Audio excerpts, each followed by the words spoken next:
ഇവിടെ സ്വന്തം മക്കളെ പാറമടയിൽ കൊണ്ടുപോയിട്ട് കൊല്ലുന്നു, സ്വന്തം മക്കളെ കൊന്നിട്ട് കാമുകിന്റെ കൂടെ പോകുന്നു, സ്വന്തം ഭർത്താവിന് വിഷം കൊടുക്കുന്നു, സ്വന്തം അമ്മമാരെ സ്ത്രീകള് തള്ളി പറഞ്ഞിട്ട് അവർ വേറെ ആൾക്കാരെ കൂടെ പോകുന്നു. അതൊന്നും സ്ത്രീത്വത്തെ അപമാനിക്കുന്നതല്ല.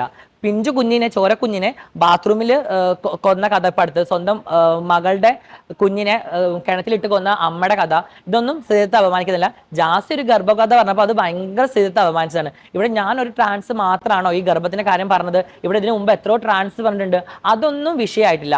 ജാസി പറയുമ്പോൾ ഇത് ചർച്ചയാവുന്നു, ജാസി പറയുമ്പോൾ ഇത് വലിയ വിഷയമാവുന്നു, വലിയ തലങ്ങളിലേക്ക് പോകുന്നു. ജാസിക്കെതിരെ കേസ് കൊടുക്കണം, ജാസിക്കെതിരെ സ്ത്രീകൾ എല്ലാവരും കൂടി ഒത്തുചേർന്ന് കേസ് പരാതി പറയണം, ട്രാൻസ്ജെൻഡേഴ്സ് പരാതി പറയണം. എന്ത് രീതിയിൽ ഇവർ ട്രാൻസ്ജെൻഡേഴ്സ് പരാതി പറയും, അല്ലെങ്കിൽ ഈ സ്ത്രീകൾ പരാതി പറയും? ഞാൻ സ്ത്രീയായിട്ട് ജീവിക്കുന്ന, ട്രാൻസ്ജെൻഡർ ID കാർഡ് എടുത്ത് സ്ത്രീയായിട്ട് ജീവിക്കുന്ന ഒരു വ്യക്തിയാണ് ഞാൻ സർജറികൾ ചെയ്തിട്ട് ജീവിക്കുന്ന വ്യക്തിയാണ്. അപ്പോൾ ഞാൻ സ്ത്രീ ആയിക്കൊണ്ടിരിക്കുന്ന വ്യക്തിയാണ്. ഇവിടെ സ്ത്രീ ഒന്നും ആവാതെ, ഞാൻ ട്രാൻസാന്ന് പറഞ്ഞിട്ട് സ്ത്രീ ഒന്നും ആവാതെ, ഒരു സർജറിയും ചെയ്യാണ്ട് നിൽക്കുന്ന ട്രാൻസ്ജെൻഡേഴ്സ് ആണ് എനിക്കെതിരെ പരാതി കൊടുക്കാൻ പോകുന്നത്.